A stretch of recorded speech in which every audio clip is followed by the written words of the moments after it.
अब हमारे हम नेक्स्ट टॉपिक पे आते हैं जो है union and it's territory.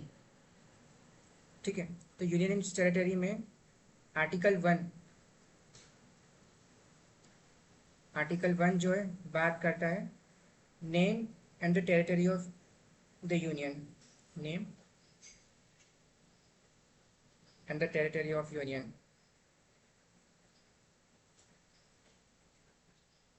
Territory of union. ठीक है, तो इसमें क्लॉज 1 बोलता है इंडिया दैट इज भारत।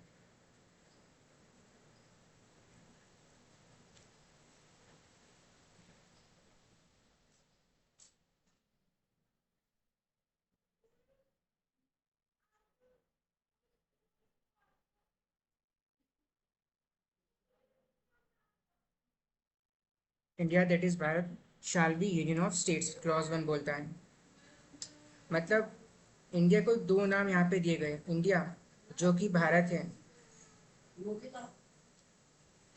ठीक है, अब यहाँ पे यूनियन ऑफ स्टेट यहाँ पे टर्म यूज करी गई है, यूनियन ऑफ स्टेट्स। ऐसा क्यों? तो यहाँ पे डॉक्टर अंबेडकर इसको एक्सप्लेन करते हैं कि इसके दो रीज़न हैं कि हमने यहाँ पे यूनियन ऑफ स्टेट यूज़ करा, ना कि federation of state.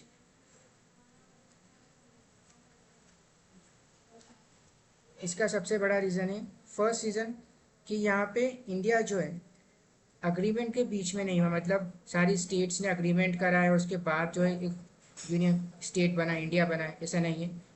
India already exist करता था, भारत ऑलरेडी एग्जिस्ट करता था। अब बस उन्होंने यहाँ पे पास में अपने एक साथ मिलकर एक कॉमन कॉन्स्टिट्यूशन अपने लिए बनाया है। ठीक है, अग्रीमेंट।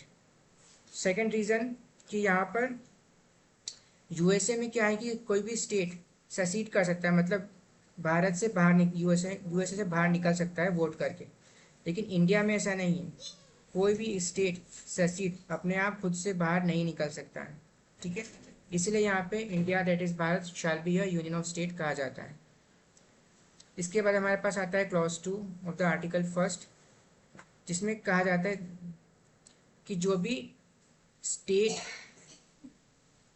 और यूटीज़ हैं, इनके नाम जो है वो फर्स्ट शेड्यूल में मेंशन किए जाएंगे, फर्स्ट शेड्यूल में मेंशन करे जाएंगे। ठीक है, तो फॉर एग्जांपल पुडुचेरी और गोवा, ये सब।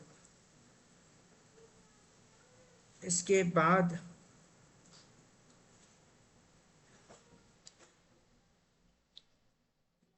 इंडिया दैट इज भारत हमने देख लिया है। इसके बाद हम चलते देखते हैं आर्टिकल 2 पे। आर्टिकल 2 पे जो कि बात करता है एडमिशन और स्टैब्लिशमेंट ऑफ न्यू स्टेट्स।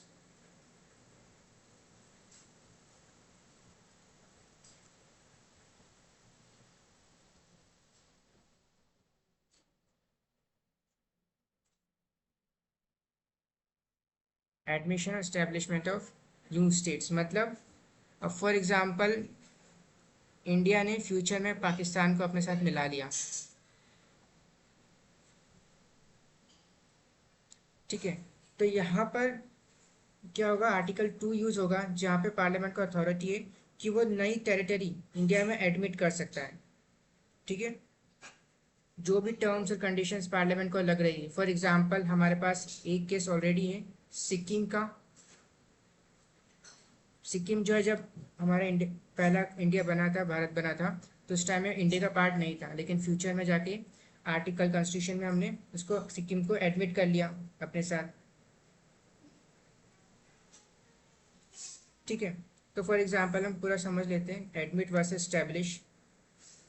अब यहाँ पे दो टर्म यूज कर रहे हैं टर्मिनोलॉजी, एडमिट वर्सेस एस्टैब्लिश। दोनों का मतलब क्या है समझ लेते हैं। एडमिट मतलब होता है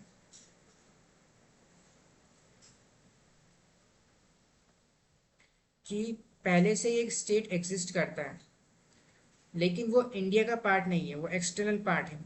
ठीक है, इंडियन यूनियन का पार्ट नहीं है। इंडियन यूनियन का पार्ट नहीं है। तो मतलब एक एक्सटर्नल स्टेट और टेरिटरी को इंडिया में जोड़ना, उसको बोलते हैं हम एडमिट करना। ठीक है। वहीं इस्टेब्लिश का यहाँ पे क्या मतलब होता है कि आपके पास ऑलरेडी एक टेरिटरी है, ऑलरेडी एक टेरिटरी इंडिया में एग्जिस्ट करती है, फॉर एग्जांपल महाराष्ट्र, और बेस्ट एग्जांपल है अभी के लिए मध्य प्रदेश, कि मध्य प्रदेश में पहले से ही छत्तीसगढ़ मध्य प्रदेश का ही पहले पार्ट हुआ करता था। ठीक है। अब आपने इस्टेब्लिश मतलब क्या हुआ कि मध्य प्रदेश में से आपने काट कर एक छोटा सा पार्ट काट के एक नया स्टेट बना दिया, छत्तीसगढ़। ठीक है। तो मतलब ये आपने कोई एक्सटर्नल टेरिटरी नहीं थी, आपने एग्जिस्टिंग स्टेट को ही दो पार्ट में डिवाइड कर दिया, मध्य प्रदेश एंड छत्तीसगढ़। ठीक है। तो इसको हम बोलते हैं इस्टेब्लिश। अब क्या हमारे पास एडमिट का कोई एग्जाम्पल है? तो हाँ, सिक्किम इसका बेस्ट एग्जाम्पल हो जाता है। ठीक है। जो आर्टिकल 2 के अंडर ही हमने लाया था। तो पहले क्या था, 1947 में सिक्किम जो है मोनार्क के थ्रू रूल करता था, मतलब वहां पे राजा हुआ करते थे मोनार्क, चोग्याल डायनेस्टी के। बाद में सिक्किम जो है चाइना के अटैक के बाद सिक्किम जो है प्रोटेक्टोरेट स्टेट बना, प्रोटेक्टोरेट स्टेट बना ऑफ इंडिया। मतलब कि यहाँ पे जिसका फॉरेन अफेयर्स है, डिफेंस है, इसकी रिस्पॉन्सिबिलिटी किस पे आ गई? इंडिया पे, कि हम आपकी जो भी डिफेंस सब कुछ है वो देखेंगे,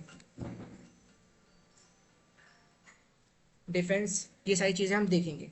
ठीक है। बाद में 1973 में सिक्किम में क्या होता है, अपराइजिंग पीपल प्रोटेस्ट करते हैं मोनार्की के अगेंस्ट, और यहाँ पे डेमोक्रेटिक रिफॉर्म्स लाए जाते हैं, डेमोक्रेटिक रिफॉर्म्स यहाँ पे लाए जाते हैं। ठीक है। तो अब सिक्किम और इंडिया काफ़ी क्लोज टच हो जाते हैं 1973 में। इसके बाद कॉन्स्टिट्यूशनल चेंजेस के थ्रू यहाँ पे जब डेमोक्रेटिक में इलेक्शंस होते हैं तो प्रो इंडिया गवर्नमेंट यहाँ पे जीत जाती है, प्रो इंडिया गवर्नमेंट यहाँ पे जीत जाती है। अब यहाँ पे जीतने के बाद जो चोग्याल डायनेस्टी का रूल है वो बेसिकली नॉमिनल कर दिया जाता है, क्या कोई डॉक्यूमेंट में साइन करना रहेगा, जितने भी रूल्स रेगुलेशन सब है वो डेमोक्रेटिक गवर्नमेंट यहाँ पे सिक्किम की बनाएगी। ठीक है। फिर इसके बाद 1974 में सिक्किम को जो है एसोसिएट स्टेट 35th अमेंडमेंट के थ्रू सिक्किम को जो है एसोसिएट स्टेट बना दिया जाता है, इंडिया का एसोसिएट स्टेट बन दिया जाता है। ठीक है। देन बाद में 1975 में सिक्किम को फुल स्टेटहुड, अब चोग्याल डायनेस्टी को अबॉलिश कर दिया जाता है और सिक्किम जो है इंडिया का पार्ट बन जाता है, इंडिया का पार्ट बन जाता है, फुल स्टेटहुड यहाँ पे मिल जाता है, जो कि करा था 36th कॉन्स्टिट्यूशनल अमेंडमेंट के थ्रू, कॉन्स्टिट्यूशनल अमेंडमेंट एक्ट 1975। ठीक है। तो ये हमारा आर्टिकल 2 कंप्लीट हो जाता है, जो कि ये एडमिशन ऑफ न्यू स्टेट्स। अब हमारे पास आता है आर्टिकल 3, जो बात करता है रीऑर्गेनाइजेशन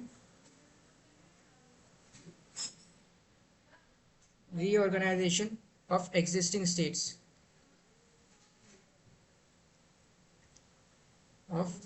स्टेट्स, ठीक है। तो इसमें क्या होता है कि पार्लियामेंट को पावर मिलती है कि पार्लियामेंट किसी भी स्टेट की दो स्टेट को मर्ज कर सकता है, उनका एरिया इंक्रीज कर सकता है, उनका एरिया डिक्रीज कर सकता है, उनकी बाउंड्रीज को अल्टर कर सकता है और उनके नेम को भी चेंज कर सकता है। ठीक है। तो दो स्टेट को मर्ज कर सकता है, उनके एरिया को इंक्रीज या डिक्रीज कर सकता है, उनकी बाउंड्रीज को अल्टर कर सकता है या फिर उनके नेम को चेंज कर सकता है।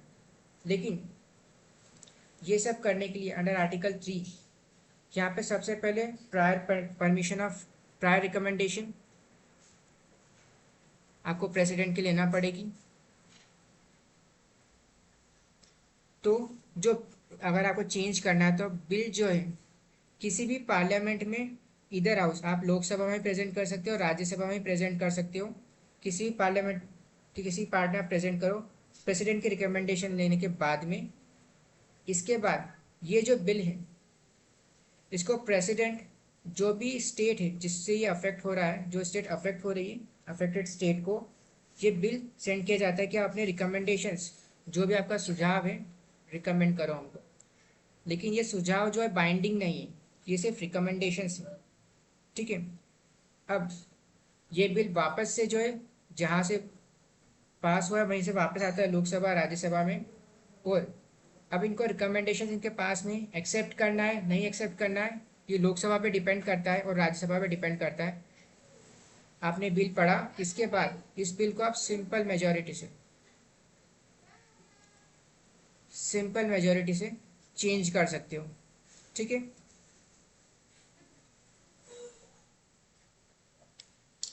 तो ये हमारा आर्टिकल 3 हो जाता है। अब आर्टिकल 3 में वापस से हमारे पास एक और केस आता है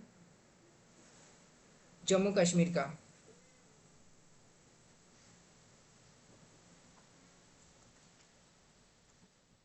जम्मू कश्मीर का 2019 का, जहाँ पे जम्मू एंड कश्मीर एंड लद्दाख को अलग कर दिया गया था। तो यहाँ पे है क्या, हम पहले समझते हैं आर्टिकल 370 क्या होता है। आर्टिकल 370 यहाँ पे क्या होता है, तो जम्मू कश्मीर में 2019 से पहले आर्टिकल 370 यहाँ पे अप्लाई होता था, जो कि पहले ये एक्चुअली में टेम्पररी प्रोविजन है, टेम्पररी प्रोविजन था। जो कॉन्स्टिट्यूशन में जितने भी आर्टिकल्स है इससे होता है कि जम्मू कश्मीर को एक स्पेशल स्टेटहुड मिलता है जहाँ पे कॉन्स्टिट्यूशन के सिर्फ कुछ ही आर्टिकल्स अप्लाई होते हैं। मतलब आर्टिकल 3 जो है, मतलब आर्टिकल 3 यहाँ पे जम्मू कश्मीर में अप्लाई नहीं हो सकता इससे जब तक यहाँ पे जम्मू कश्मीर की गवर्नमेंट जो है इसको मंजूरी नहीं दे देती, ठीक है। तो आर्टिकल 3 में मतलब आप जम्मू कश्मीर को बाइफरकेट नहीं कर सकते, उसका नाम चेंज नहीं कर सकते, ये सारी पावर पार्लियामेंट के पास अभी नहीं थी आर्टिकल, जब तक आर्टिकल 370 यहाँ पे अप्लाई होगा। तो यहाँ पे हुआ क्या, जम्मू कश्मीर पहले तो 2019 में ये आर्टिकल 370 यहाँ से रिवोक कर दिया गया, हटा दिया गया। मतलब जैसे ही आर्टिकल 370 हटा, जम्मू कश्मीर के ऊपर सारे आर्टिकल्स जितने भी कॉन्स्टिट्यूशन में दे रखे वो अप्लाई होते रहे हो सकते हैं। मतलब क्या, तो ये हुआ कैसे, तो ये हुआ प्रेसिडेंट रूल के थ्रू, प्रेसिडेंट रूल के थ्रू। मतलब क्या कि फॉर एग्जांपल आपके पास एक स्टेट है, अगर यहाँ पे प्रेसिडेंट रूल अप्लाई किया जाता है तो स्टेट लेजिस्लेटिव असेंबली है ना, इसकी पावर पार्लियामेंट को ट्रांसफर कर दी जाती है। मतलब यहाँ पे अब स्टेट लेजिस्लेटिव असेंबली का जो डिसीजन है वो यहाँ पे स्टेट नहीं पार्लियामेंट लेगा। तो आर्टिकल 370 के अंडर ये कहा जाता है कि जो स्टेट है, अगर आपको कुछ भी आर्टिकल यहाँ पे अप्लाई करना है तो पहले जम्मू कश्मीर गवर्नमेंट की परमिशन लेना पड़ेगी। अब चूंकि यहाँ पे प्रेसिडेंट रूल लग चुका है, आपको जम्मू कश्मीर गवर्नमेंट कहाँ मिलेगी, पार्लियामेंट में। और पार्लियामेंट में जब यहाँ पे प्रेसिडेंट रूल लगता है तो यहाँ पे आर्टिकल 370 का वोटिंग बिल लाया जाता है रिवोक करने के लिए अंडर आर्टिकल 3, और इसको हटा दिया जाता है। मतलब अब आर्टिकल 3 के थ्रू जम्मू कश्मीर अलग हो चुका है, लद्दाख अलग हो चुका है, लद्दाख अलग हो चुका है, ठीक है। तो ये तो इस तरह से आर्टिकल 370 यहाँ से हटा दिया जाता है। अब इस बारे में सुप्रीम कोर्ट क्या बोलता है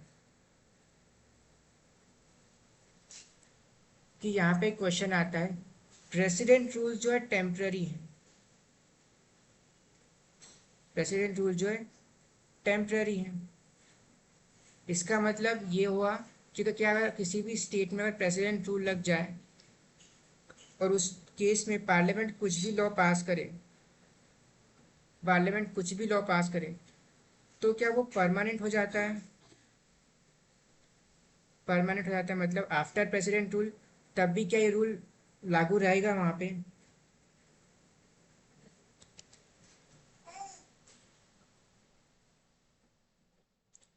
तो यहाँ पे क्या होता है, सुप्रीम कोर्ट ये बोलता है इस केस में कि जो बाइफरकेशन है जम्मू कश्मीर और लद्दाख का, जो अंडर आर्टिकल 3 करा गया है, वो कॉन्स्टिट्यूशनल है। ये कॉन्स्टिट्यूशनल है।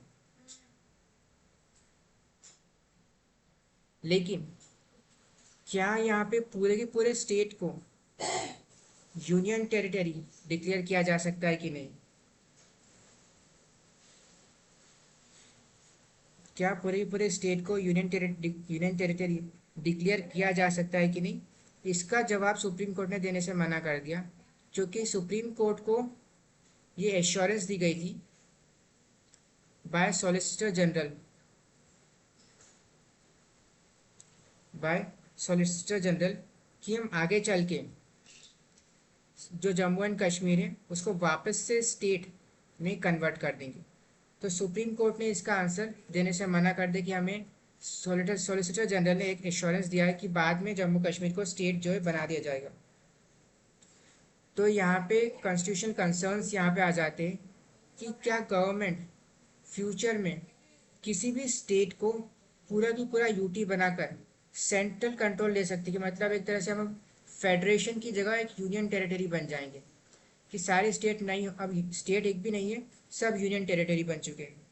दूसरा, क्या प्रेसिडेंट रूल के अंडर में जो कि टेम्पररी है, परमानेंट लॉज लाया जा सकते हैं क्या?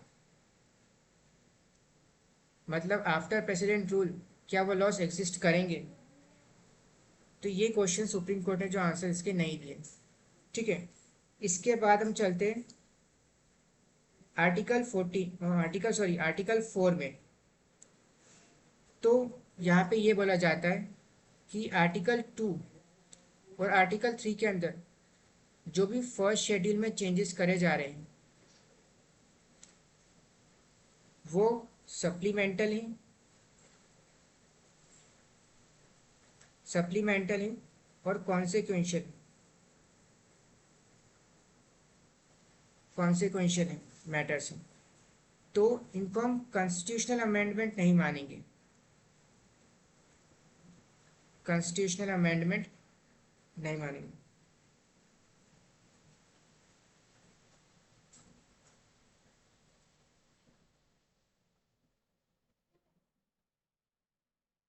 मतलब ये जो आर्टिकल 2 3 में चेंजेस और फर्स्ट शेड्यूल में चेंजेस हो रहे हैं, आर्टिकल 2 और 3 का जो हम फर्स्ट शेड्यूल में चेंज कर रहे हैं उसको हम कॉन्स्टिट्यूशनल अमेंडमेंट यहाँ पे नहीं मानेंगे। ठीक है, क्योंकि कॉन्स्टिट्यूशनल अमेंडमेंट के लिए आपको स्पेशल मेजोरिटी लगती है, लेकिन फर्स्ट शेड्यूल में चेंज करने के लिए आपको सिर्फ सिंपल मेजोरिटी यहाँ पे लगती है। ठीक है, तो ये हमारा आर्टिकल 1 2 3 एंड 4 कंप्लीट होता है। अब जो यूटीज है उतनी हम बात करिए, ये पार्ट 1 ऑफ द कॉन्स्टिट्यूशन में एग्जिस्ट करते हैं। ठीक है, अब यहाँ पे हम देखते हैं इवोल्यूशन ऑफ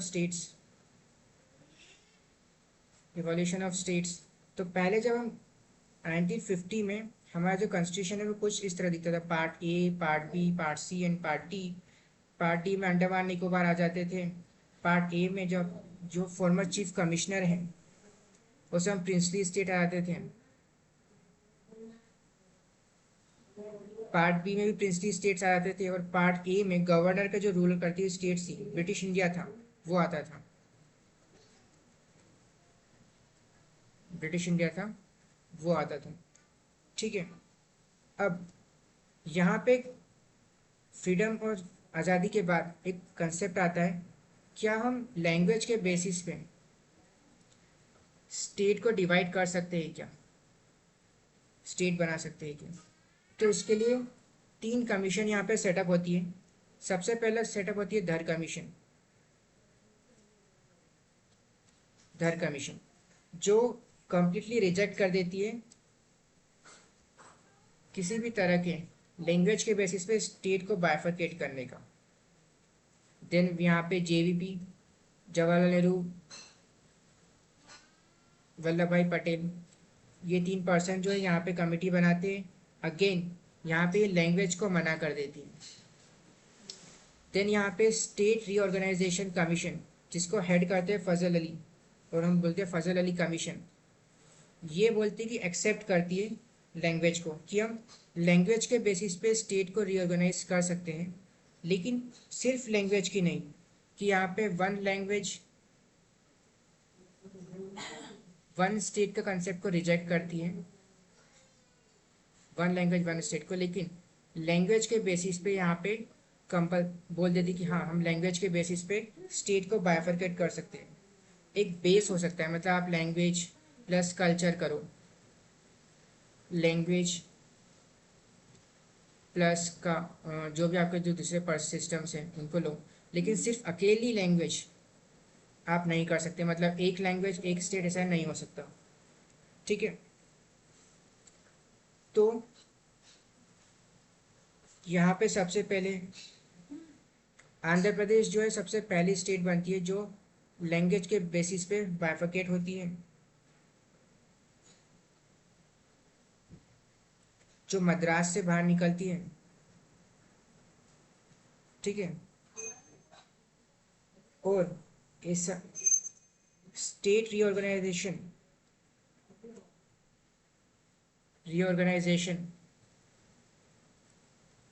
एक्ट ऑफ 1956 के थ्रू ABCD जो स्टेट हमारी बनी हुई थी, बाइफरकेट थी, उसको चेंज करके हमारे पास अब बनती है 14 स्टेट्स और 6 यूनियन टेरिटरीज।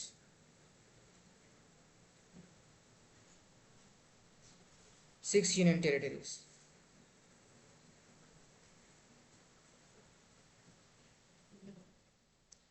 और इसी के चलते हमारा जो पार्ट 1 ऑफ द कॉन्स्टिट्यूशन है यूनियन एंड टेरिटरी का, वो फिनिश होता है।